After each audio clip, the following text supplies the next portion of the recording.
Ladies and gentlemen, welcome back to the Blokes podcast. Ryan Hassan here, joined by Nick Sutherland. Nico, how are you going, mate? Down there in Melbourne, lockdown again, stage 4. Yeah. It's a piece of cake, mate. Piece of cake. Yeah, absolute piece of cake. What does that mean? It's easy. Yeah.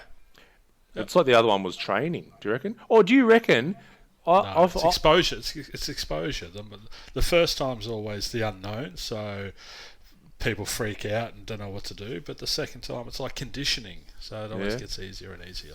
Do you reckon though some people are finding it harder because like things were starting to loosen, so it's like, oh, things are going to get back to normal, whatever that looks like, and now it's bang, we're back in the... Totally.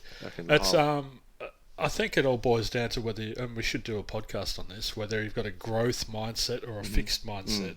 So that's are you the bamboo or the oak tree? Are you rigid in your thinking, or are you fairly emotionally flexible? Are you an emotional gymnast? An emotional gymnast? I just came up with that then. I should wear some lycra. I'm just imagining someone going like in a leotard. And then you know how there's all the different apparatuses, but they're just different emotions. So like he's crying on the pommel horse. He's in joy on the parallel bars. We should come up with something. I'll do that at the new mental gym. We should come up with something. What like that? We'll do it at my new mental gym that I'm opening in a few weeks. Yeah, tell the listeners about it. Tell us about the mental gym. It's exciting. Yeah. So, my office is just an office at the moment, but I've just taken over the lease for a building down the road, so it's the whole building, and it's where I've been running meditation classes, but for another, for the company that owns the building where I rent out of at the moment. So they're giving up that lease, I'm moving in there, so Myndfit in the office is where we do the cognitive retraining, I suppose, the counselling, the therapeutic side of things, but then we can put all of this into practice in the meditation. So that's where we can start strengthening and conditioning people's minds. So we're going to do different forms of meditation. We're going to do MEDEX classes, so that's meditative exercise classes. So it's active meditation, really. Yep. So it's going to be membership based. It's going to be $25 a week, and people can come and do as many meditation classes as they want. So really, we're trying to create a really dedicated mental health, proactive mental health improvement space on the Mornington Peninsula. So the community, we really just want the community to come and hang out. There's going to be books and a library, and come and have a cuppa and just chill out. And there's going to be workshops. There's going to be movie nights. There's going to be we really want to make it a sort of a community thing where people can just come and hang out and literally work on getting their mental health in shape. And is it going to be like a normal gym, and people are going to be like, how hard can you meditate, bro? Yeah. There's going to be mirrors there, so you just got to meditate and stare into the mirror and just try and flex your brain. Yeah, it's like when you try and gamify things. It's like, remember I borrowed the Muse headset. Yeah. So the Muse headset, for people who don't know, you put it on your head and can measure your brain waves, and you'll do a meditation, and it'll give you feedback, as to your brain waves. So I think when you, obviously are entering more of a calm state, you get a bird. Was that how it works? Yeah. And so I borrowed it off you, and you're like, oh yeah, I get on my last one I got like 20 birds or something. And then I did my first one, I got like 1 or 2 birds. I was like, fuck this is bullshit, Stupid headset's not working. But that's what we do with that's why the meditative exercise is amazing, because we can see in the moment people's cognitive distortions that they're using, so they're unhelpful thinking styles that is then creating suffering, so anger. So juggling, for instance, they're juggling a ball and they've never juggled before, and they come to the first juggling class, and I give them a couple of balls and just say, try this, and they start dropping them everywhere, and you can see them getting wound up, you can see them getting frustrated and angry, and then I play the role of the universe, so they have to stay on a mat. They're not allowed to leave their mat, and then I'll walk around pushing people and knocking balls out of their hand, and then they have to ask me for their ball back if they drop it and rolls away, and I'll say, no, I'm not going to give you what you want right now, because that's just to see whether they using things as it's fair or unfair, or what are their expectations. So really challenging them like that.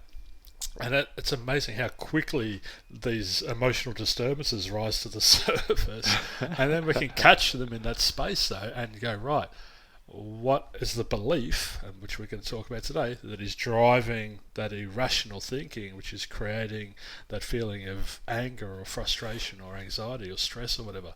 So we can work in the moment with their emotions and help them to shift and change on the spot. So the more we do that, the more we're conditioning them to not use those unhelpful thinking styles, and to be in a better space to retain a state of equanimity. Yeah, it's funny. It's like the ego gets involved in meditation, but like meditation's actually all about just watching the ego. But people come in and they go, "Oh, that was a great meditation. It was so easy," and I'm like, well, it probably wasn't a meditation then. And a lot of people are getting contemplating mixed up with meditating, and relaxing as well. So some people will meditate to relax. Well, no, that's not why we meditate. Some people will close their eyes to contemplate. Well, no, because you're still lost in that stream of thought that we talk about. You're still not present. So yeah, it's a amazing opportunity which heaps of people, everyone I've spoken to, my clients, are really excited about developing a consistent meditative practice. There's a dedicated space to come and meditate, but it's also going to improve their meditation by helping them to understand what meditation really is, which is, as you said, just to simply observe things objectively. Yeah, and there's no attachment to an outcome. Because we would get people in a float tank as part of our program at the centre, and they're like, "Oh, so what's it like? And I'd be like, I've done like maybe 100 floats now, and everyone's been different, right? It's been different. But then how I've felt afterwards has been the consistent part. Yeah, that's where I've started to like feel a bit more like, I'm more objective now, I'm more calm throughout the day, all that kind of stuff. But the actual experience itself has been different. I've had times where I got in a float tank and an hour felt like 5 minutes, because you just enter some state, and that's like. That's clinging to something that was really nice, And then other times I've got in a float tank where the mind just would not shut up, and then you can fall into the trap of getting out and going, "Oh, that was a horrible float." But once again, that's just thoughts purging. Well, that's a good thing. That's a binary thinking, though. It's good or it's bad, based on your expectation of what you think it should be. Where that's completely irrelevant, because the purpose is just that you've spent an hour in that meditation or in that flow tank. That's the important part. Yeah. I had a seizure in a float tank once. Wow. I thought you were going to say something else then. No. So that's it. If it was going to be a bad experience, that was one. It's because I didn't drown, which I thought I might have. What sort of seizure? What happened? I'm a bit of a dickhead, Nick. Right? In case you didn't know that, right? Welcome to my world, listeners. In case I haven't picked up, like I'm a nice guy. I love what I do. There's part of me that's a bit of a dickhead. When I say dickhead, I mean extremist. So like I had been doing like a fast, right? I've never had seizures in my life, and I'd been doing a fast. So it was like just juice fasting. I hadn't eaten. Something else was good. Oh, that's right. I'd been for my first like chiropractic adjustment like ever, and he'd done a lot of work on my neck. And he's like, "Dude, there, just take it easy, because we might have opened up some more energy to the nerves going to your brain and things." So I jumped in a float tank and then started doing Wim Hof breathing. So super. Because this is, and you are a dickhead. You are a dickhead. Yeah. And so this is something that this is years ago. This is So I used to do that. I'd get in a float tank and I'd do the Wim Hof at the start while the music was on, because it would just send me into that very primal. It would put me in a good state. So it's not something like this was the first time I'd done it. There was just these external factors that were going on, and anyway, I do the Wim Hof breathing. So I'm hyperventilating and then bang on the breath hold, and I'm doing the breath hold, and then all of a sudden, like, I come to, and like the lid of the float tank's open. There's fucking water everywhere, and I'm coughing, and because there's half a ton of Epsom salts in the water. It's so salty, and I'm coughing and coughing and coughing. Right, I don't know what's happened, so I kind of crawl out of the float tank into the shower in the room, and I start coughing up blood. And I'm trying to gather myself, but I can't stop this coughing and everything because it's so much salt. And I'm like, I've got salt in my lungs, and my lungs fucked. Like, and I don't really know what's happened, you know. And anyway, I'm in this shower for ages, coughing and coughing until I finally sort of I've got to like get myself somewhere to get checked out, right? And so I grab everything, my phone, and I remember, and this is where I started to piece things together later because I just quickly checked my phone as I grabbed everything for the time. And I went out, and poor Marina from Rest House, she saw, because my eyes were just completely red because they were full of this salt, right? I looked like a zombie. She's like, "Are you alright?" It's like, "Yeah, I'll talk to you about it later." And I left, and our office was only a few doors down from there at that time, and I laid down there for a while, and Melissa hadn't come into work yet, and I called her and told her. She goes, "You should really go to a hospital." I think, classic guy. I'm like, "I'm alright." She goes, "No, go to a hospital." So went to Dandenong Hospital.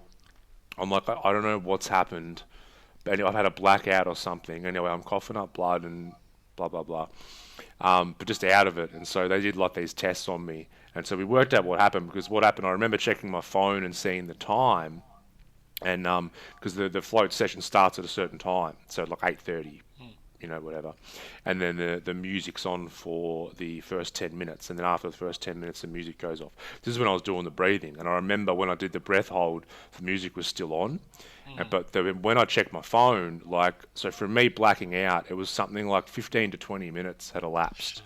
Yeah, so this was like full on, and I didn't understand, and the doctor at the hospital's checking me over, and she goes, "Yeah, look, you've had a seizure." She goes, "You've got bumps and bruises all over, which means you've been thrashing around in the water. That's why the lid was open when you came to."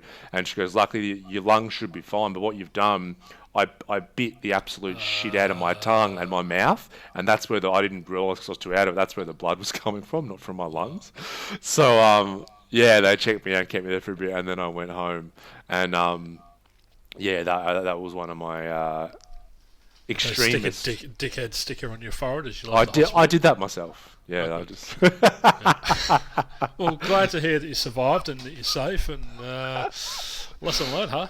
And we always joke. It was not long after that Melissa and I actually got together, and I always joke. I'm like, "Yeah," because she goes, "Yeah, because you nearly died, She goes, "This guy's not going to survive himself. He needs someone to fucking look after him." How did you make it this far in life? I don't know. Someone's looking over me, keeping me here. So, yeah. So anyway, on to the topic of today. That's my funny little float tank story. Well, that doesn't sound like a piece of cake, though, that experience for It wasn't a piece of cake. Yeah. So let's. This is our idiom of the week. A piece of cake. So let's think about well, first of all, saying something's a piece of cake is saying something's easy. That's correct. What does that mean? Like I'm thinking about making a cake, and making a cake's hard. Normal cooking, you use a bit of feel and touch and throw a few things in. When you're baking, you got to be precise with those measurements. What about if we come at it from, it's so easy to eat a piece of cake? Now that it is. Watch this on YouTube, people, because you should have seen Hass's face. Then you turned into a child. Then you literally turned into a 5-year-old at your own birthday party. Yes, it is. I had an image of a big bit of mud cake, chocolate mud cake. I was small, so it seemed really big, and I was just shoving it in my mouth. I saw that happen then. Physiology changed. Yeah. I'm not a sweet tooth, so for me it's not a piece of cake. It's not easy to eat a piece of cake because I don't actually like cake. So yeah, but who's the first person? Because it's quite a leap of it's a piece of cake to it's easy, like that association. That's a long bow to draw. I reckon. Okay, I reckon. I'm imagining like business people, but like it must be from a long time ago. So let's How think. long ago? How long ago? Piece of cake. Piece of cake. Maybe like 1800s, late 1800s. Right, so obviously some big companies around at that time, and I imagine like they're doing it. It's like a kind of like a dodgy deal where it's going to affect a lot of people, like affect the workers, like a merger. Like a Ford Motor Company's just started up. So. Yeah. Them and who was the other guy at the time? Westinghouse. He was massive at the time as well. And they've got together to decide that they're going to have a monopoly on their industries or something. And it's like this, tap of the nose kind of, it's going to... The workers and the public will think it's a great thing, but really it's just to serve their own greedy needs. Yeah. And so they're talking about this deal, and they're like... And Westinghouse says to Ford, he goes, but, mate, are we going to be able to pull this off? And then at the time, Ethel, who's Ford's assistant, comes in... Yep. PA comes in with a big cake, like a cake. It's what kind of cake would they have had back then? It would have been like maybe an orange and poppy seed. Yeah, I like it. Right. Yeah. So she's come in with that. She's put it on the desk, and then Ford's like, "Yep, thank you, Ethel," and just sort of waits for her to leave the room. And he's left with this question in the air, like, "Are the people going to buy this, Ford?" And then he reaches in and he picks up a bit of that cake, and he just goes, like a piece of cake, my dear Westinghouse, and then bites into it. And then cigars are busted out, and like an whiskey, evil laugh. Yeah, and the whiskey, and yeah, I think you've nailed it. I think I cannot add to that. Sorry for ruining Henry Ford or Mr. Westinghouse's reputation, but that's what happened. Yeah, that's what happened. That's fact. It is now fact. That is a history. On the internet. That is a history lesson. Yeah, it's awesome. Two blokes said it on a podcast. It is true. That is factual. It is factual. Whether you choose to believe it or not is up to you. Oh man, your segues, like I can't believe it. It's a beautiful thing, isn't it? Yeah. But then by me bringing attention to how good your segue is, it actually ruins the segue because now we have to go from talking about your segues to what you were segueing to. I know. So I'm like the anti-segue. You are the anti-segue guy. I'm like a segue blocker. That's all right. I'm still going to bring my segues. Listeners, please do.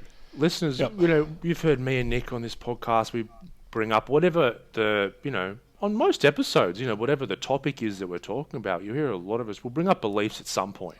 They always kind of pop up. They sneak in there, and there's a reason for that. It's because they're so powerful in the way that people live their lives. So say we wanted to jump into a few beliefs and make this a little bit interactive. I mean, we know if you listen to 2 episodes ago, we were talking about the 5 steps to change, Nick, and that first one's awareness. And with this podcast, I mean, and it's been great because people who've listened to this podcast have contacted Nick or myself and come in and done sessions, and we can specifically get into someone's stuff, right there. But this podcast is really around bringing to awareness certain things within ourselves that, we can look at changing, we can look at improving, whatever you want to call it.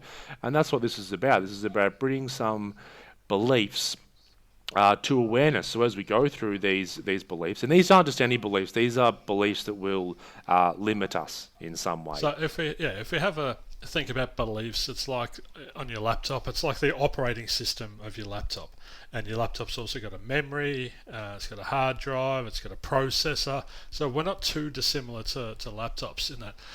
But a lot of the time, if your laptop, if you type in 1 + 1 and it equals spaghetti, then there's a bug in the operating system. Yeah, it's been hacked.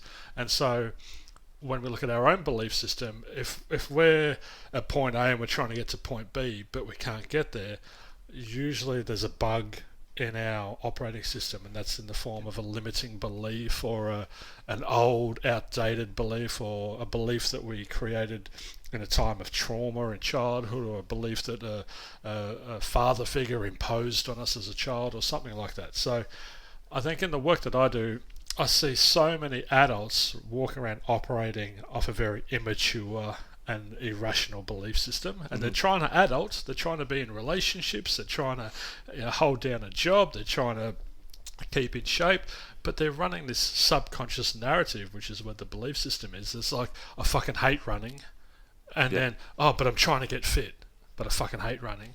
And I've had that literally happen in a session, and I reflected it to the guy, and he's like, I had no idea I even just spoke those words.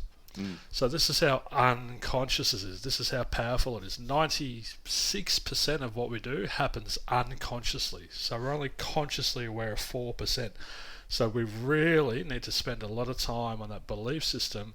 And this is basically what I do in Myndfit, is getting that belief system in really good shape, updated, free of limiting beliefs, full of healthy beliefs, empowering beliefs. And today, Hass has come up with a great list of the opposite of all of that. Yeah, because beliefs, like you said, all these beliefs they're in our subconscious. They're there for a very good reason. We need beliefs to live. Like beliefs can be simple. Like I have a belief around how I sit on a chair, and I have a belief around how I open a door. And that's purely because I don't want to have to consciously think about how I'm going to sit down or open a door every single time that I do it. Take a lot of energy, man. And that's what beliefs are. It's for energy conservation, because there's a certain amount of power in our brain. So we have all these great beliefs, service, but there's just this small percentage. There's these few, like you said, bugs in the system that can cause 80 to 90% of the stress and the problems, the issues that people run into in their life. And I like the analogy you use. This is not to just relate this to get too off topic, but with like COVID. I was listening to a podcast recently, and I love the way it was put. So with where we're working with beliefs, it's like there's a little bug in the system, with like a virus, And so this guy in this podcast was saying, people have been dealing with viruses in computers for bloody since they've been around nearly, and they know the answer to beating a virus isn't trying to attack the virus; it's upgrading the software. Right, so it's like we're putting right now, America and whatever, putting $2 trillion into pharma and trying to come up with a vaccine instead of saying, hey, how can we become healthier humans with stronger immune systems and not overweight and out of shape? Anyway, that's another topic, right? We're talking about beliefs, okay? But what we're talking about is an upgrade in software, as opposed to just trying to fight a bug directly. So, like I said, beliefs. They're for energy conservation. Most of them are fantastic. There are a few that trip us up from time to time. So as we go through this list, do you have something to say, Nick? Yeah, I do. I just an example of when I was a smoker, and someone would say, why don't you quit smoking? And what would come out unconsciously out of my mouth was, because I'm not a quitter. If I start something, I finish it. Now, that's a belief. That's a limiting belief. That's a destructive belief. You listen to that. It's so immature.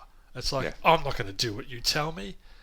It's like, and I'm a fully grown adult male, and these words are coming out of my mouth. So this is linked in with emotional intelligence as well. This is linked in with us evolving and maturing and developing and growing in that sense, and freeing ourselves up to, because that version of me had no capacity to stop smoking because of that belief. So it was a block. I couldn't look after my health and well-being because I had this belief that was creating this narrative in my head. It was creating a reality that I couldn't stop smoking, because if I start something, I finish it.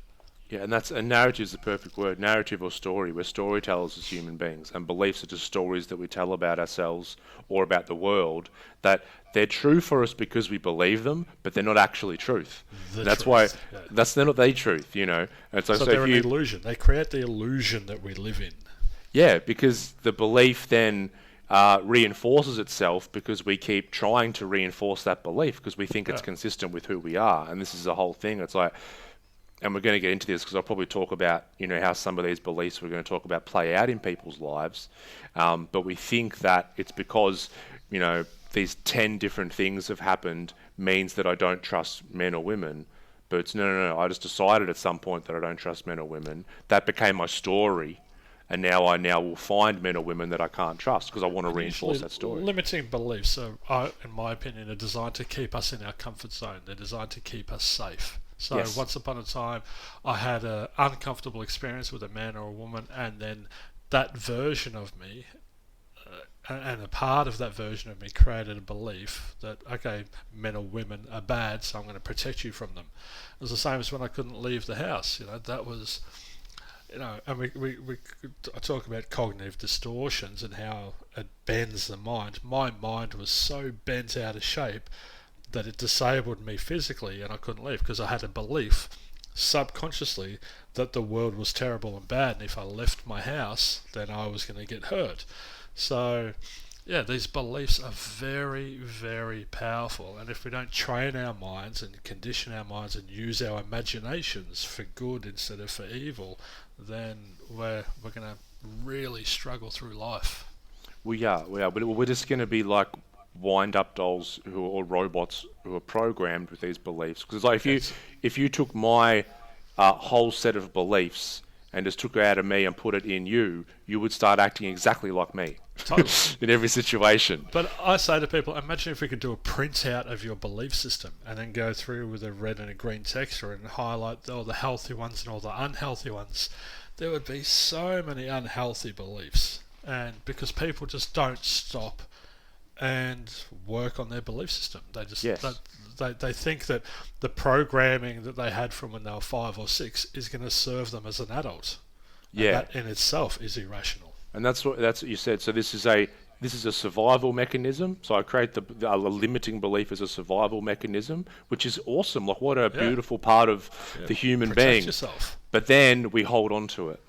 Yeah, and that's why we get stuck. This is where we get stuck, because now we just keep playing out the patterns later in life. So as you're listening to these, there's a list, I don't know how many I've got here, 10 or something.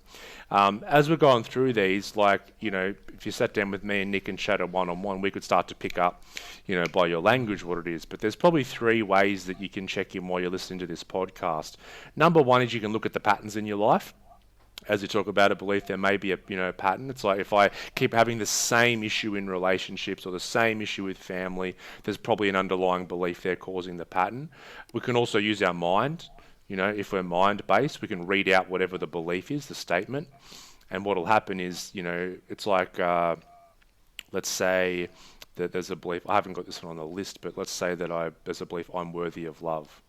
Right, so if I sit there and do a little quick meditation and just say to myself in my mind, I am worthy of love, then watch what the mind does. Does it show me images of why I'm not worthy of love, or is there no resistance there? All right, this is when we can start to work out when there's beliefs. So, because if I start showing me things, but look, you did this, this, this, and this, then I'm probably like, okay, I probably have the belief that I'm not worthy of love.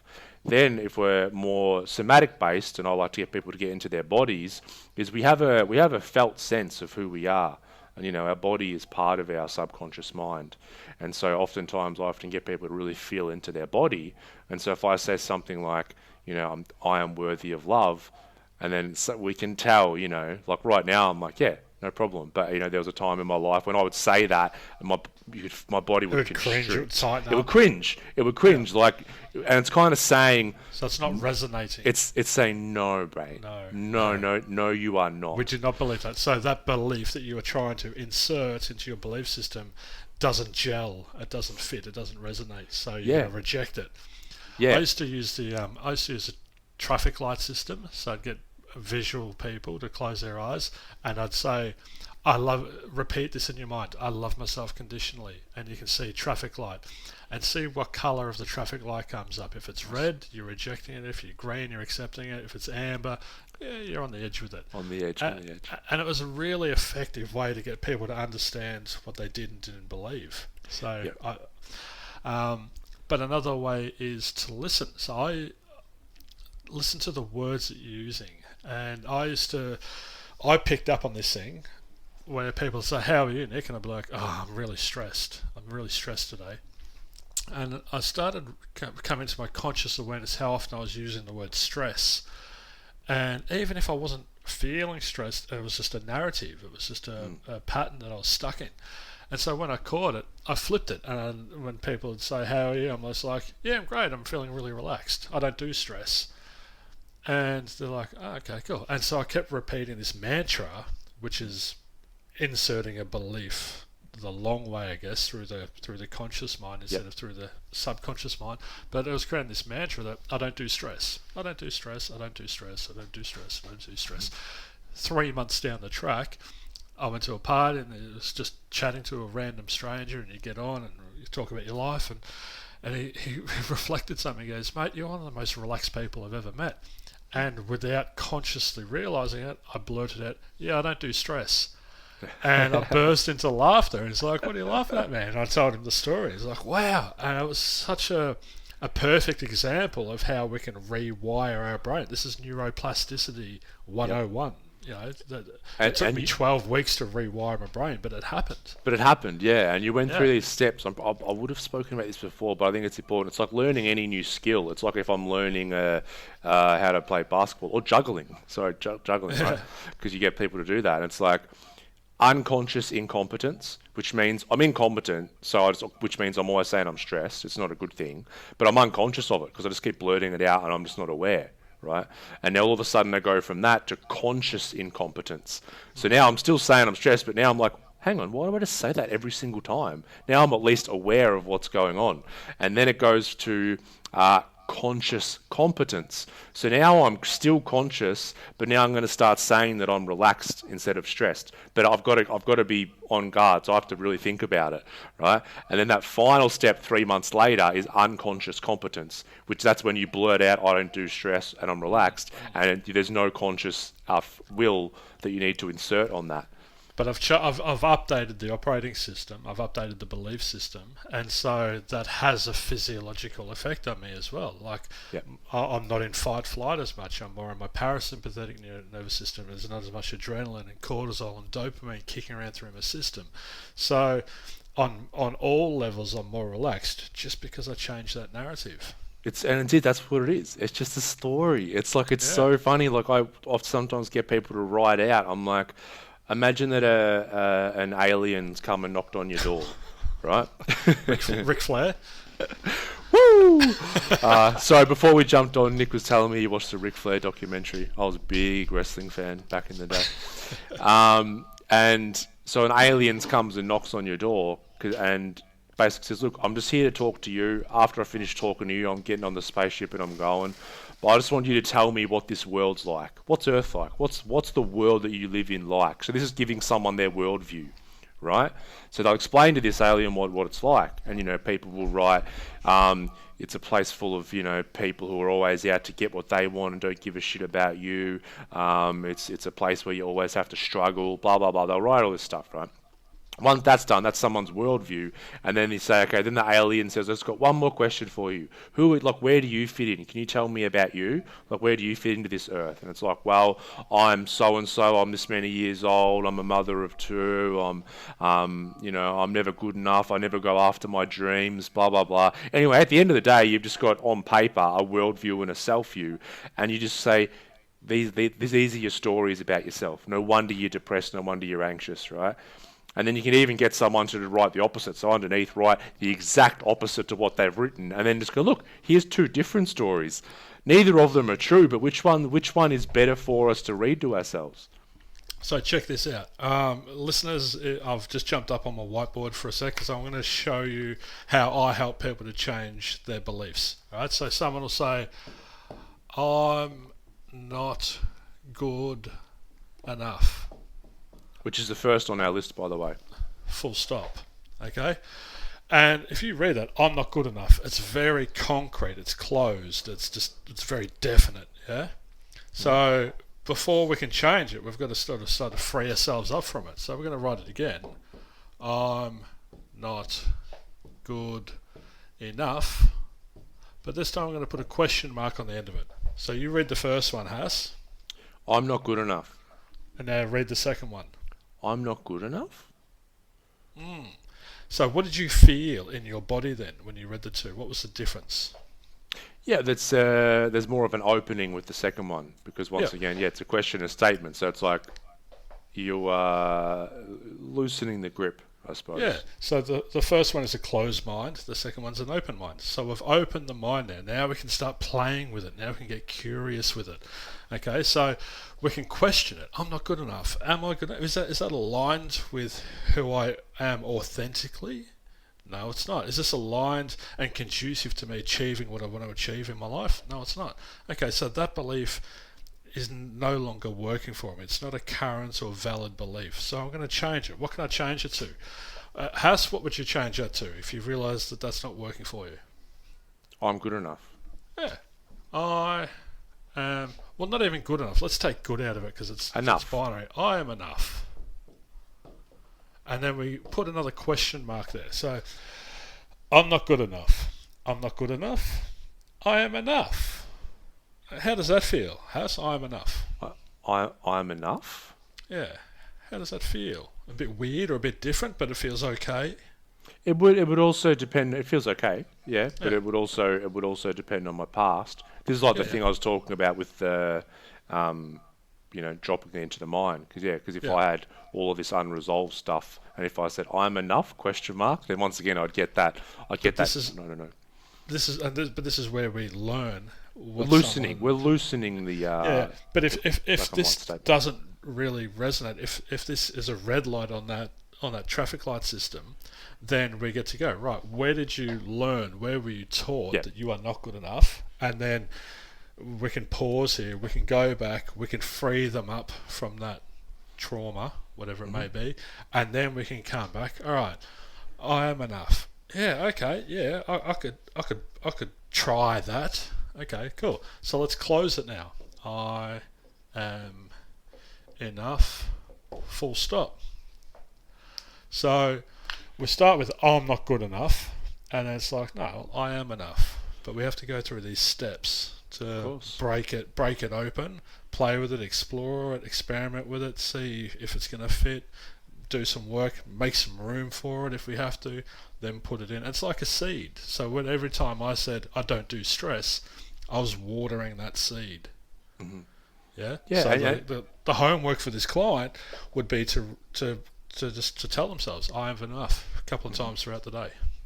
Yeah, and that, I suppose that journey can also take you anywhere, and we don't know. I mean, it can be if you're in Little Ats when you were a kid, and you were expected to come first in the 100-metre sprint, and you didn't, and your dad expected you to win as well and didn't talk to you, or then you just decided that you're not good enough. This is like all this stuff comes from. That's where the stories originate, and that's the journey of trying to find out where they do originate, because it's like now I'm an adult, and when we talk about I'm not good enough playing out in our life, it means that we're just not going to try things that we feel deep in our soul that we want to do. It's like, I really want to go and travel here, or I want to change career, or I want to do that, but also this deep belief says you're not good enough to do that.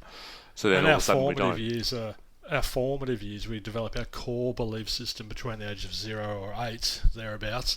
And in that time, we're so vulnerable. We don't have any life experience. We can't protect ourselves. We just take things at face value, because we're trying to create a belief system. So if Dad comes along, and Dad's someone that you looked up to, and you place a lot of value in his words, and he says, you suck today, you weren't good enough, you failed, you're a loser.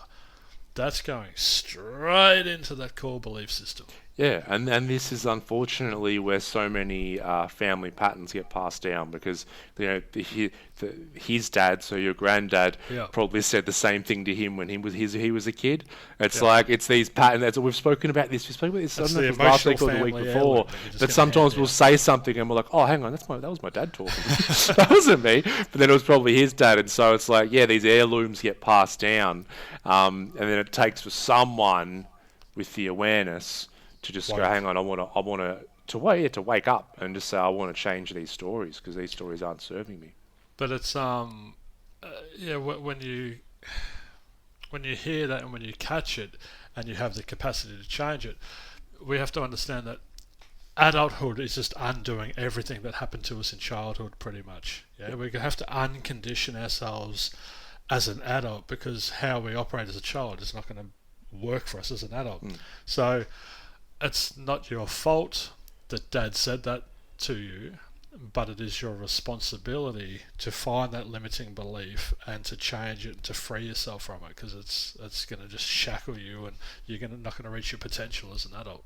Yeah, it's so true. When you say it's no one's fault, that's the thing. A lot of people we don't want to get into it's fair or not fair. Yeah, because it just is. And that's part of the work that I do with people is, if let's say if that hypothetical we just made up did happen, is then going back and then going, well, let's start to go into what his truth was and get some acceptance from him. Because if I go back there and just go, oh, Dad said that to me, I blame him, then we're stuck. Because blame equals stuck. If I'm blaming anyone, I'm not moving anywhere. But then if we can accept, it's like, oh, okay, well, that's what he said to me. Maybe he was having a shit day. Maybe that's what his dad said to me. It's just this acceptance piece. Now I can at least sit in what is and move forward.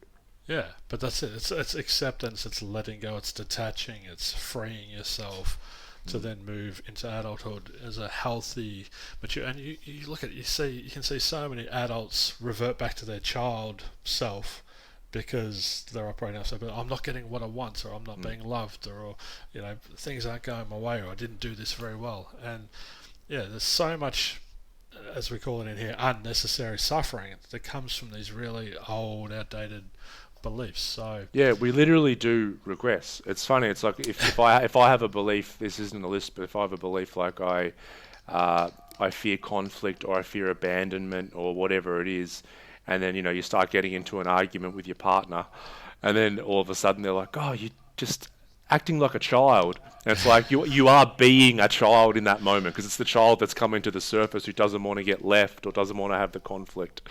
If you're driving down the highway and you have a belief that everyone should go the same speed as you're going, and someone goes past you 10 kilometres faster, and then they cut in front of you, and you've got a belief that you should have an empty lane in front of you with no cars in front of you, and all of a sudden someone breaks your own personal law, if you press mute and zoomed in, you would see the instant that person driving reverts to a child. They start hitting the steering wheel, they start having that adult tantrum. It's like, you idiot, you loser, you're not an adult, you're not. It's so weird. It's like a mum dragging her kid along in the supermarket. Instead of going at the child's pace, you've got a belief that the kid has to go at your pace, and then when he doesn't, and when he gets upset, oh, you're embarrassing me, stop it, you're embarrassing me. It's like, how much more irrational could you be? And that's passing on stuff, and that's why it's like we just got it's a bunch of just grown up kids having kids. All trying to run the world. Donald Trump is trying to run bloody America, and he's one of the most emotionally immature people you can meet. Yeah, which is just showing the dysfunction of that system. That's another topic.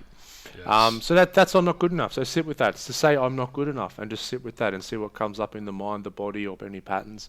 The next one I've got here, I can maybe link two together, but one's which I see a lot is a belief that it's not safe to relax. Okay, and this comes back to kind of your stress and relax one. Could we add to that? Because I see a lot of people operating under a sense of duty or obligation that I have to do things, which then creates an inability to relax. So can it be it's not safe to relax because I'll be judged or criticised or condemned? Yeah, it's like that. They all come under the one bucket, and this is the people who are just trying to be busy all the time. And that's why when and that can come from, I see it a lot because we just have parents who are the same thing. They go, and so we just get programmed that way, and also we get rewarded for when we're doing, not just for when we're sitting and relaxing. So I'd break that down to an even deeper core belief that I must be loved and liked.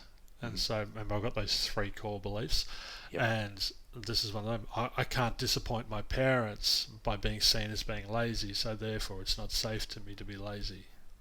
Yeah. Because I want to please them. I'm trying to please them. I think every belief comes back to being accepted. So every limiting belief is some form of separation, and then I think resolving that is coming back to a unity. So being more authentically ourselves. I mean, it's also being irrational as well in terms of I must get what I want. The ego gets very much involved, and that's being afraid of missing out, that FOMO. It's all that I don't have. I'm deficient. So it comes back to what did you say? Being not accepted. Or not accepted. A deficiency story. These are all deficiency stories.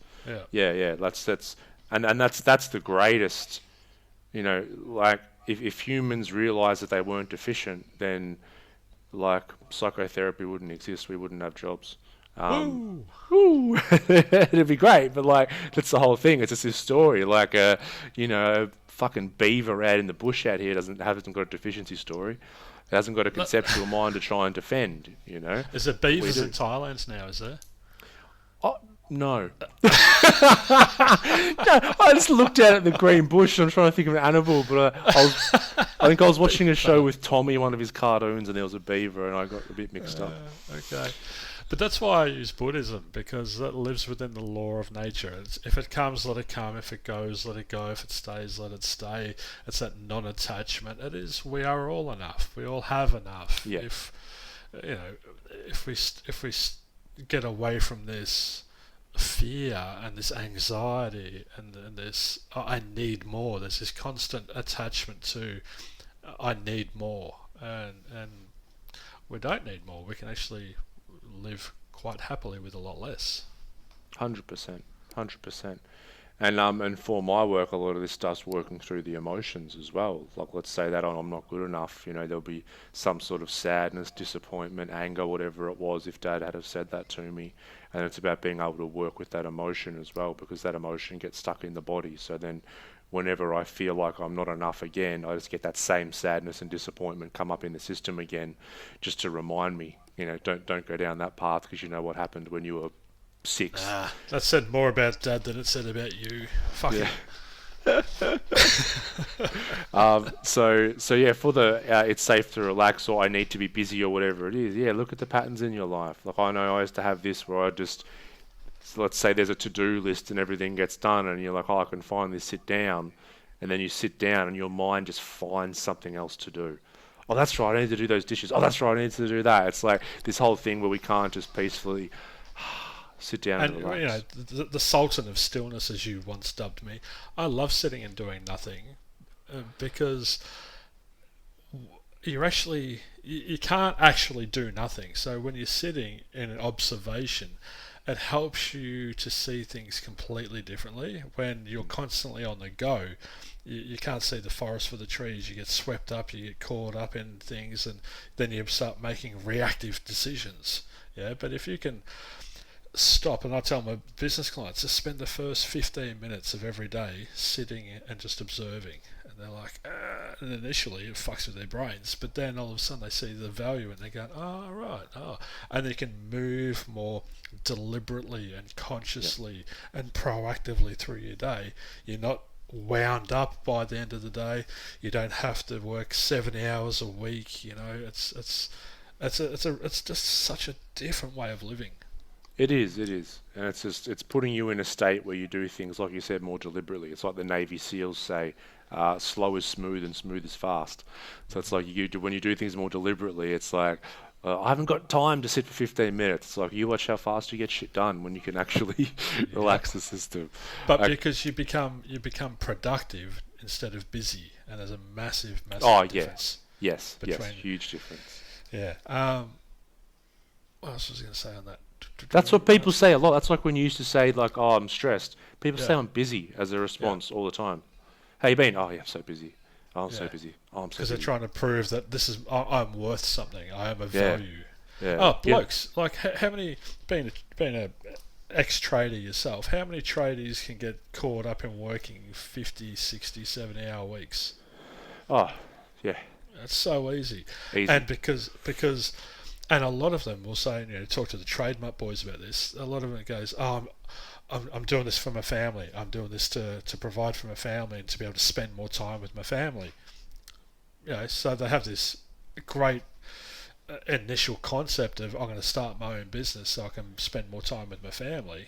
But the opposite happens 9 times out of 10, and they end up working double the amount of hours, because all they're trying to do is provide toys and cars and jet skis and all these things for their family, where it's just come back, just you are enough, you have enough. Yeah, which is done from underlying guilt.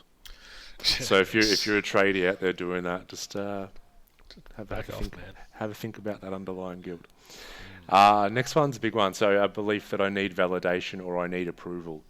Yeah, see this one a lot, and this is where we start to base our judgment of ourselves on what other people think of us. So we're like constantly looking for reflections from other people and basing our self-worth on what other people think of us. This is where people can fall into people pleasing. It's where we can fall into, you know, criticism really hurting us, like really, really going into our shell with criticism, and only really feeling whole as a human if everyone in our life at the same time is saying wonderful things about us, which doesn't happen. How codependent is that? I mean, you can hear the outsourcing of your own happiness there. Here, everyone in my life, I'm going to give you the key to my happiness, and what you say is going to determine how I feel.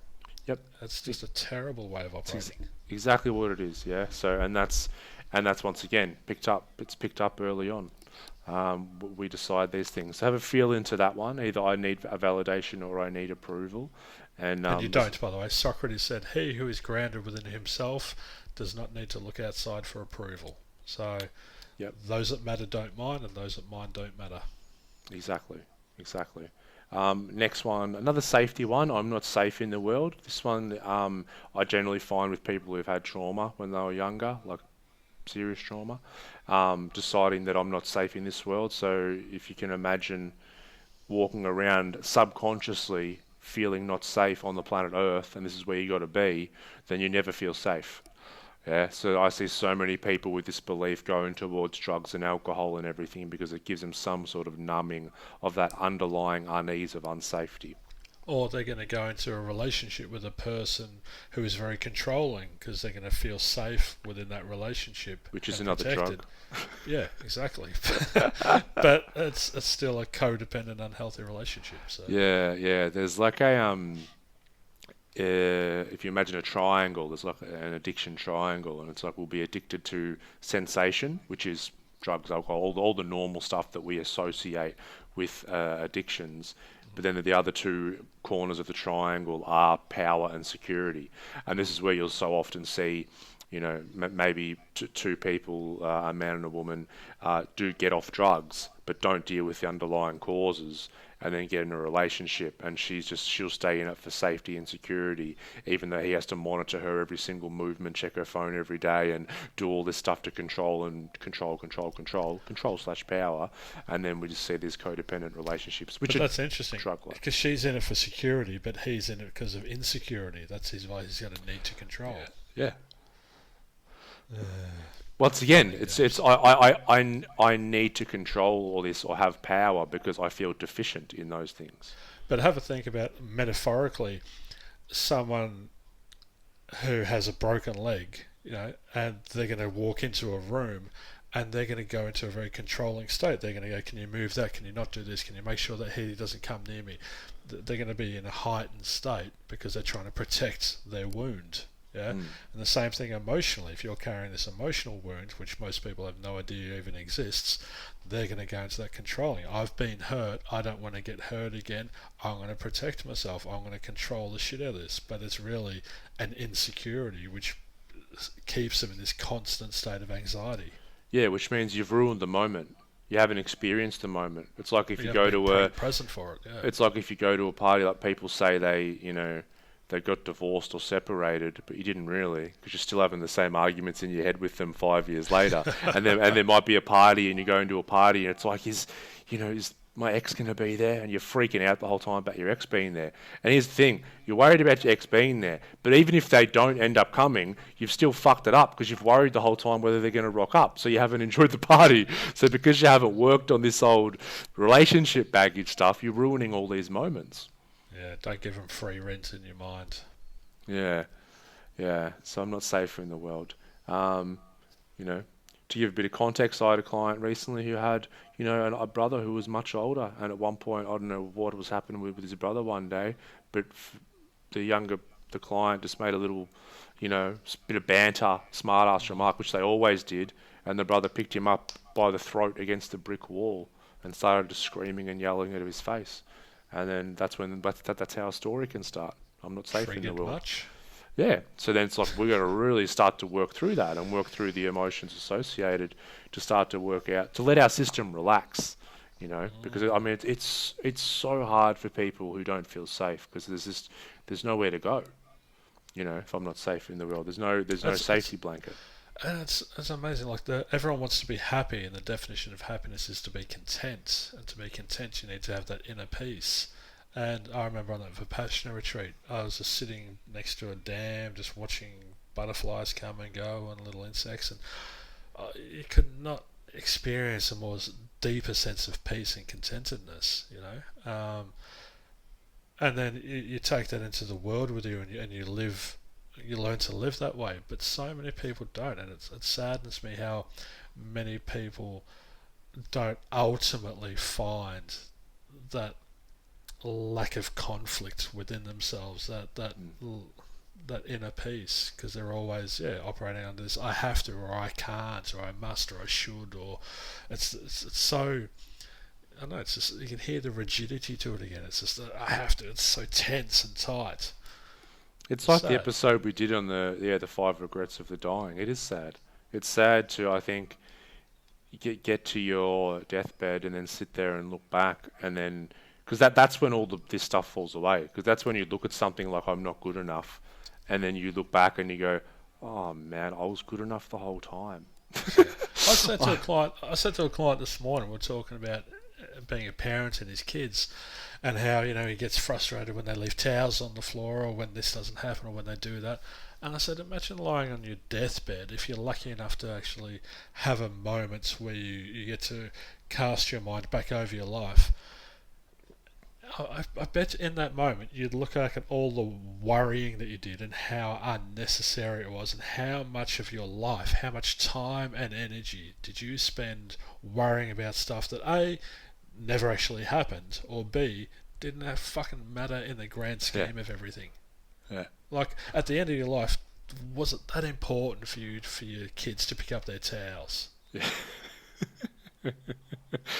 And that's well, when you explain it rationally, it is hilarious. Put things into context.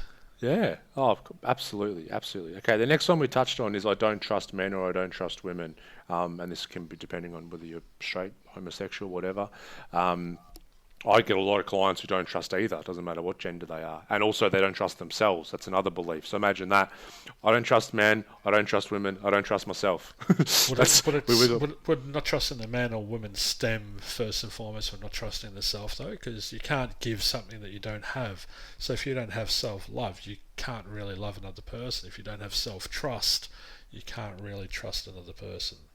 Yeah. Yes, probably right. Yeah.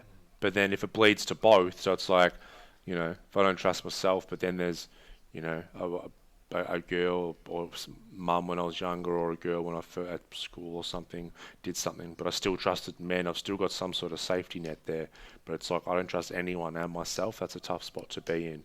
And this one's the easiest to pick out in patterns, because like I love how people will come and say, I keep picking the same bloody woman, I keep picking the same bloody man. I just over and over again. It's the same reason why it's a different dude in different clothes. Same dude in different clothes, is because what'll happen, these belief systems, or you could even call them traumas, will play themselves out. It's like we didn't let it go, now they're playing themselves out in our life. And we've got to look at that, because we'll attract people into our life who can't be trusted, because we have a belief that, so let's say it's men can't be trusted, then I'll find men that can't be trusted, because my belief gets reinforced, even though it's destructive. Yeah, this is where it gets funny. So it's like, you don't have to sit there and say, well, hang on, I want these qualities in a man, this is who I'm going to find next. You just have to upgrade your operating system, like you said at the start, because then now we'll attract a different kind of person. When you change, everything else changes. Yes. Yeah. Yes. But that's an interesting one, because I like to think that we keep getting the same teachers until we learn the lessons. So we're going to keep getting the same boyfriends or girlfriends, or same relationships, or the same job, or whatever. But the definition of madness is also doing the same thing and expecting a different result. So yeah, we keep getting these teachers come into our life, and if we don't learn the lessons and learn, oh fuck, you know what, I am enough, and your words aren't definitive of my worth. I actually have my own sense of worth. Oh, thank you, teacher, for coming along. Yeah. You guarantee the next boy or girl that comes along will be much more aligned with who you are. Of course, because if you're on a different, if your self-esteem and self-respect and self-love is at a certain vibration, then all of a sudden, if you've learned and it's gone up here, then you'll find someone on that same kind of wavelength who also loves and respects themselves. Then the chance of codependency goes way down, because now you've got like two people with healthy self-esteems coming together to experience life, instead of the whole "you complete me." I was half a person until I met you. Like, you make me happy. I was reading. We read about this last night in Catherine Ingram's 7 Qualities of Awakened Awareness, and she was talking about relationships, and she spoke about how, yeah, exactly that. Don't go looking for your other half or someone to complete you. You are whole, and they need to be whole. And it's like your two streams, and sometimes those streams will intertwine and they'll cross, and and they're beautiful moments. And sometimes those streams will come together and stay together for a while. But there's this. You are a stream and they are a stream. You bring a lot, they bring a lot, and when they emerge, like, it creates a bubbling, and it creates a, there's more, but when they come apart, there's still whatever you brought. There's not less. There's no deficiency, which means there's no, like, so many relationships, there's an underlying fear that someone's going to leave or something's going to happen. So then the hum of the relationship, yes, there might be love, but the hum of the relationship, there's some sort of underlying fear there.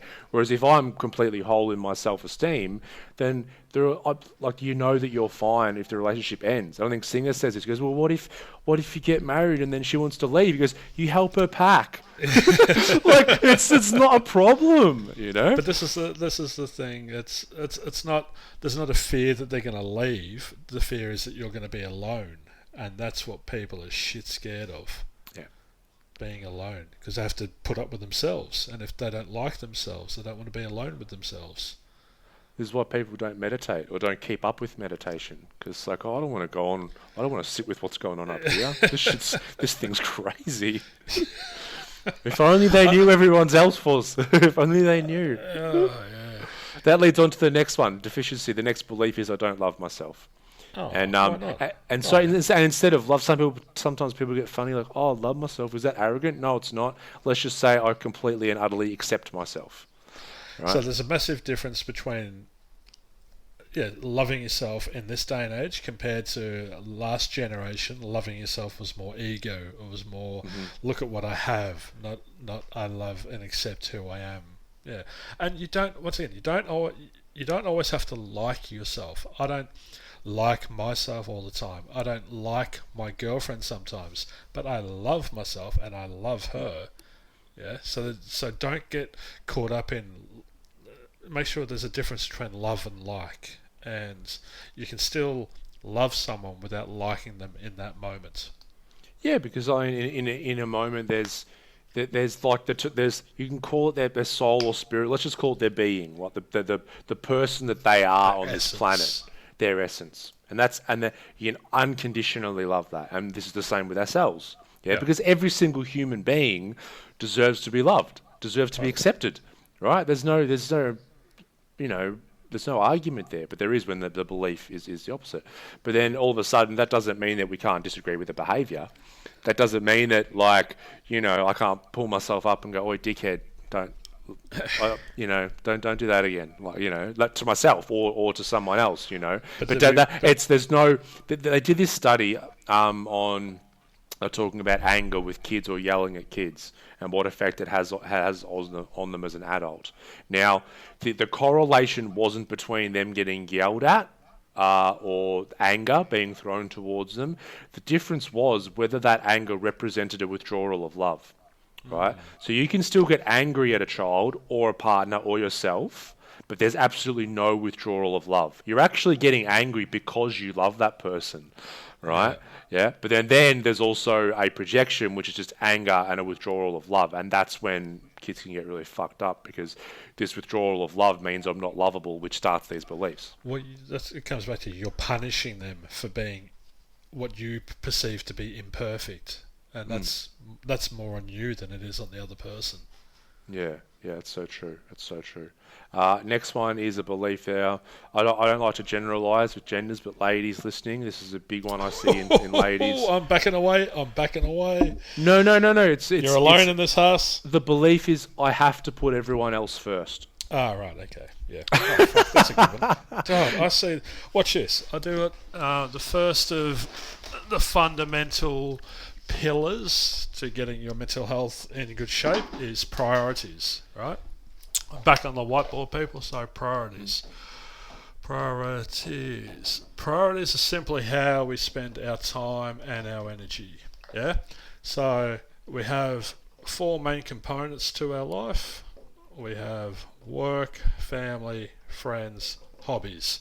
All right, Hass, I imagine you're a mother of 3 and you're not working and you have a husband who's a plumber, okay? Mm-hmm. So what do all these things have in common? Work, family, friends, hobbies. What's the one thing that's linking them all together? Me? Yeah, you. So you're the common denominator. All right. So, right, look at these. What's your priority list as a mother of 3 whose job it is to raise children? Because that is a job. So the children what are your priorities? The children are my number 1 priorities. Kids. Okay, so family. Yep. What's next? Well, there's work, family, friends, hobbies. The husband. Yep. So he's under family. He's under family. You got work, family, friends, and hobbies. I don't work, so that's not going to be. It'll be low. So let's go friends. Yep. Friends. No, but hang on, and then work. Because here's the thing: if I'm not working, but I've got 3 kids to look after, like Jesus Christ, I'd rather be the plumber. Well, you're probably helping him out with the bookkeeping or something. Of course. Yeah. Of course. And then hobbies. Hobbies. So, yeah. All right. So there's 1, 2, 3, 4, 5 things down here, and you got 1, 2, 3, 4 things up there. What's missing? Yeah, us. Me. Yeah, you're missing. Oh, so what that tells me is that you are an afterthought. Yep. And when you're an afterthought, you're not prioritising. So you're going to say, I don't have time to go to the gym. I don't have time to eat a healthy meal. I don't have time to go and get a massage. I don't have time to go and get my hair done. I don't have time to go and do horse riding, which is a hobby I've had since a kid that I'm really passionate about and that feeds my soul. But when you say I don't have time, what you're really saying is I'm not a priority. That's right. Yeah. So, and when you're down here, all of this stuff gets to dictate your time and energy, and so then you start building up this subconscious resentment towards it all. And all of a sudden, you become very reactive. And when we're reactive, we need to make ourselves feel better, and we need to cope. And what do we use as coping mechanisms?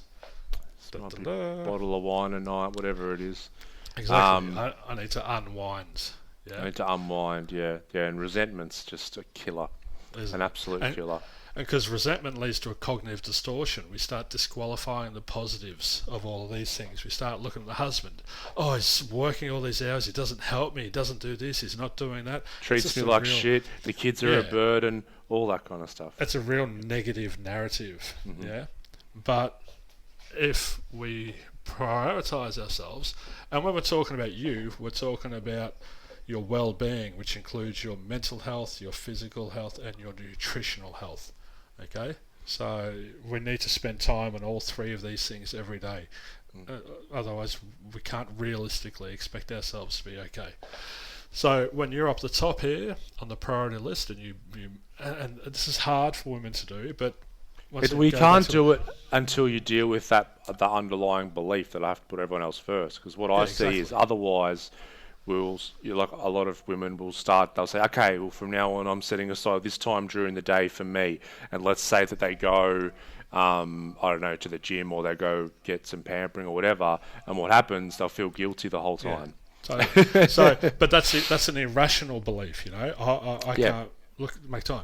So we break that with rationality. And when you jump on an aeroplane and you're taking off going on a holiday, the oxygen mask comes down. Who are you meant to put it on first? Me. Why myself. You? Because I've got to take care of myself first, Nick. That oxygen's for me. So then you're in a position to look after everyone, help everybody else. Yes. Yeah? You can't help people if you're down in the gutter with them. So that logic, it's not me saying it, it's not Hass saying it, it's logic that says looking after yourself makes sense. Pampering yourself. I had a woman brought her daughter in to see me to help lose weight. And long story short, she's like, I haven't got time to look after myself, blah, blah. And I said to the daughter, would you rather 15 hours a week with a mum who's stressed and busy and rushing around and angry, or would you rather 10 hours a week with a mum who's going to the gym or going for a walk or going to catch up with friends and is coming home and is much more relaxed and pleasant to be around? And she's like, before I even finish, she's like, that one, I want that one. And the mum burst into tears. Ah, beautiful. Because she didn't know. She was so hell-bent up in this sense of duty or this obligation that I have to look after everyone else and neglect myself. She didn't see the damage that was causing. Yep. Yeah. So when we're up here, we can choose how we allocate our time and energy. So we're proactive. And when we're proactive, we can manage. And self-managing is thriving. We're coping, is stuck in survival mode. We're just getting through every day, just a bottle of wine just to unwind, and then, here we go again the next day. Yeah, so, and that resentment just keeps building. It builds and it builds and it builds. But have a look, right? So if you score yourself out of 10 in the mental, physical and nutritional, I'll ask a client, so their mental health will be 3 out of 10. Physically, they're not doing an exercise, so that'll be 4 out of 10. Nutritionally, they're drinking heaps of wine and eating takeaways, so that'll be 4 out of 10. So that's an 8, 9, 10, 11. So that's 11 out of 30. That 11 out of 30 is at the very centre of all of those external components. Yeah, well, that's what they're getting. Like she was getting, like let's say they were the hypothetical numbers, then she's getting an 11 out of 30 mum. Exactly. You know? But this mum, if that's a V6 car, she's running off 2 cylinders instead of all 6 cylinders. Yet she's walking around with an expectation that I should be a wonderful mum, I should be a great wife, I should be a beautiful friend, I should be great in my hobbies. But the reality is, you're not looking after yourself, you're not servicing yourself, you're not feeding your soul, you're not eating well enough, you're just not taking care of you, so that you're in no position to take care of other people. Yeah, there's this beautiful moment in the movie The Shift when the mum, she has the 2 kids and they've obviously become her number 1 priority, and she's feeling this draw to reconnect with her drawing and painting, because it was something she used to do for hours at a time. And anyway, they're on this walk in nature with these trees, and she just stops and goes into like a trance staring at these trees, and the dad and the kids are like, Mum, come on. And she goes, oh, sorry, I just got lost. I was just imagining how I would paint these trees. And the son's like, Mum, you don't paint trees. She goes, no, not paint the trees, but like a drawing, paint trees. And Mum, you don't paint. We've never seen you paint. And then they run off, and she has this moment, and then later on she lets go of all these tears to the husband, where she's like, my kids don't even know who I am, because I've let go of all these things that feed my soul, because I have to fulfill this role now, and now this role has become who I am. It's my whole purpose is to raise these children, and it's not. I think the hard path is to treat yourself well and be a role model for your kids to then mirror off, instead of just do as I say, not what I do to your children. That's disingenuous and unauthentic. If you can actually live a life that you want your kids to live as adults, that's going to help them so much more. Oh, it's what exactly. It's what they see, not what you tell them. And it's like once that resentment cup starts, the more that fills up, then the more, like you said, reactive. The more we're yelling at the kids instead of talking and explaining, the more we're cracking it at the husband. It just has all these flow-on effects. That resentment cup needs to come down. That's amazing, though, isn't it? Because the whole primary focus is on trying to raise these kids really well, but they're doing it so ineffective. If they let go and did it differently, it would actually have a much healthier impact. Yep. So important. Okay, next one's money is evil. So many people have stresses about money, and so many people have limiting beliefs about money. Because, we hear... Well, so I'll tell you my one to give you a bit of context. My beliefs around money were money equals conflict. Oh. And I think I had money is evil as well, but money equals conflict, right? Because what would happen, when I was younger, as a kid, the only two things I can remember really mum and dad arguing about was how I was being raised and money. And so, it was classic, like, kid going to the bedroom and then the parents arguing, thinking that they can't hear when they're screaming at each other. And it's like, pillow over the thing. So in my head, I created the story, the belief that money is conflict and money is pain, right? So what that story does is then I grow up with that story and don't address it. And I became a tradie. I was earning really good money and I never saved a penny. Why? Because I felt if I had money in my possession that was going to start to cause conflict. So I would subconsciously get rid of whatever money came into my possession. So many people I talk to about this can identify with it, because it's like, I used to, if I wasn't spending it on drugs and alcohol on the weekends, it'd be like, I'd walk past Harvey Norman. This is when the plasma screens first came out, and it's like, I definitely don't need a new TV. Then all of a sudden, payday would come, and I'm like, I need that TV. And I'd go and buy this TV, right? Because subconsciously, I don't want money in my possession, and it didn't matter how much I earned. I remember as I would go through being an apprentice and the pay grades and fully qualified and you're earning way more, and you're like, man, once I'm earning that much, I'll be able to save this much. And I never saved a cent. And it's just because I had a subconscious belief telling me if you have money in that bank account, then it's going to cause conflict. It's the same with the person who has a belief that money equals happiness. They're just going to run over everyone in their path to obtain as much money as they can, because that's going to give them that sense of security and that I am now happy. But it's going to be a poison chalice, because they're going to be in constant need, which is in direct conflict with being content, which is it'll never be enough. Yeah. We spoke about the billionaire who committed suicide. Just chase. Next one is life is hard. Yeah, I see a lot of people with this belief. Life is hard. I did an Instagram post on this. Oh, did you? Yeah. Yeah, while you bring it up, I'll explain. Because once again, this stuff, we get so curious about this stuff. Like, I've had, life is hard come from events like, where parents have passed away when they were 4 years old and they've had to look after the brothers and stuff, and really intense things that have led them to create that story that life is hard, because it was at that time. And I had one as simple, literally, I think this was maybe last night with a client, and we went back and all he remembered was watching some TV show, couldn't remember, he was quite young, and just on the TV show that he really loved, they just said, oh, life's not meant to be easy, it's meant to be hard and a struggle. And then he just, from then on, bang. Took that on board. And that's what I said. I said, you'd understand, you're in a trance. People think trance or hypnotism is just like being completely unconscious or clucking like a chicken on stage. We're in trances throughout the day at different periods. Totally. And TV's a trance. That's why advertising works. Because we're in a hypnotic trance when we're watching TV. We're very suggestible. Subconscious manipulation. I had a client once. We went back and found her initial sensitizing event, and it was her mum said to her, geez, you're an idiot. Just a really flippant, off-the-cuff remark. Mum had a bad day. The daughter had gotten under her feet and dropped something. Just, geez, you're an idiot. And Mum wouldn't have no recollection of saying it. It just would have been an unconscious impulse reaction. But the daughter, took that to heart. Yeah. And grew up. And she was relatively successful, but she was unhappy because she had this I'm an idiot as a founding belief. Yeah. So my post was, life, in inverted commas, is not hard. Life is simply a series of experiences and decisions, some of which can feel hard. So life, therefore, is just an opportunity. Yeah, it's beautiful. Yeah. That's what we came up with. That's good. And that's life is what you make it. It's what you make it. And so if I have a belief that life is hard, guess what? Whatever I do is going to be hard. It's once again, beliefs reinforce themselves, So it's like, oh, let me take on this new project. Should be a piece of cake. Hey, piece of cake. I went back to it.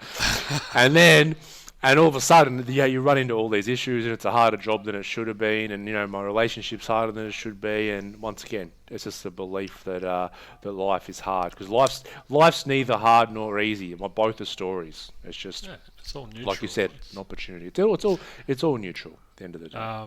But life's not hard.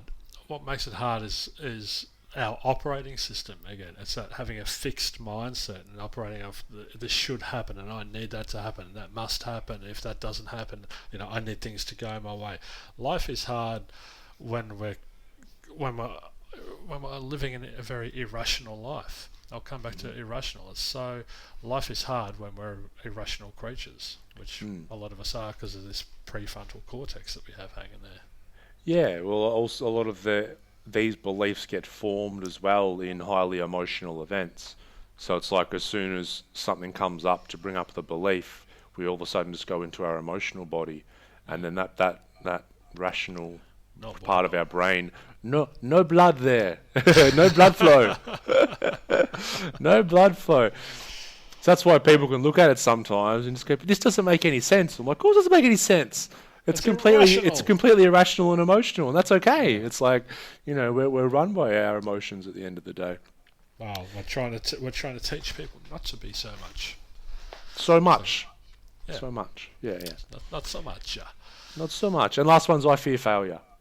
Yeah. Ooh, which is also married with I fear success. Yes, I was going to answer that. So we've got that. We check for as well. So both. I fear failure makes sense for people. You probably failed at some point in your life. Every fucking person has at some point. But sometimes people fail and it hurts so much that they decide that this is something, they're not going to dip their toe into things in the future to keep themselves, like you said, in the comfort zone and keep them safe. And then also the success one. That's an interesting one.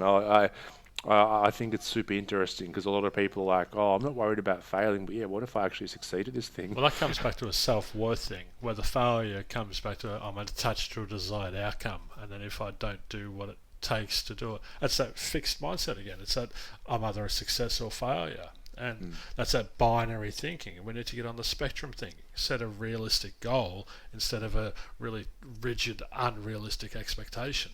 So then failure is just a mindset. Michael Jordan said, "I've been trusted with the game-winning shot thousands of times, and I've missed more than I've made." But he goes, "That's what made me who I am today." So he didn't see failure as a setback, or he didn't take it personally, or have a pity party around it. He was like, "Right, I've got to get back in the gym. I've got to practice more. I've got to shoot more baskets. I've got to," So that was that growth mindset. Where a person with a fixed mindset is just going to go, "Oh, well, that was fucked. I'm such an idiot. Oh, I'll stop trying." Yeah, and then next time the buzzer's about to go and they get the ball, they'll pass it off instead of trying to take the shot themselves. Or they'll shoot it just to get rid of it, and it'll be full of anxiety, and their muscles will be so tense, and they'll hit an air ball, and then it's going to reinforce how much of an idiot they are. So it's just going to be more evidence to support their belief. And that's what people do. They go searching for this evidence to support their irrational beliefs. And more often than not, they'll find it and they'll go, "See, I told ya." And I'll be like, "Well fucking done. Look at you just stagnating yourself there." Where was my invite to your pity party? Come, someone call us a wambulance, will you? Yeah, that's it. It's like, "Oh, congratulations! You've confirmed that your deficiency story holds up based on things that have happened to you." Yeah, you created that. That's how it works.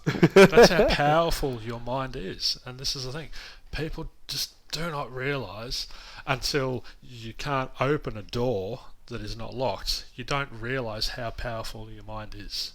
Yeah, so true. So have a think about those guys, have a think about your beliefs, have a think about what's true for you, what's not, what patterns am I running into in my life. And then once again, I think me and Nick, it's awareness and it's also ownership. So all these beliefs are ours. We can't blame the outside world and hand over the keys of our happiness to other people or situations. We've got to look at this stuff ourselves and, it's not your fault. It's not your fault what happened, but it is your responsibility to free yourself from these binding, toxic, limiting, irrational beliefs. Because it's your life. Like you live in there. I'm in here. I'm in here somewhere. I don't know. I'm in here. Like you're in there somewhere, Nick. You're in there. Am I in my head as well? And everyone that's listening, a version of you is in my head, but it's got nothing to do with who you really are. And that's a whole nother topic, right? That's a mind fuck when you start to think about that. In every single person's mind, there's a different version of you, and then there's a version that you have of yourself. But you'll never see yourself. You never see yourself, right? Yeah. And so it's all just an illusion. It's all a fucking illusion. Exactly. So everyone that's listening, you're the one living in there. You're the one who has to look in the mirror each morning. You're the one who has to go to sleep at night and wake up in the morning, and you're the one in there. So take charge of that. It's where we get charge. Yeah, we get one shot at this thing. So let's don't hold Rage ourselves Against back. the Machine in my head now. Testify. Testify. Oh, I might play a bit of Rage after this. It's been a while. Yeah, let's do it. All right, listeners, thank you for tuning in. That was a bit of a deep dive on beliefs. We hope you enjoyed that.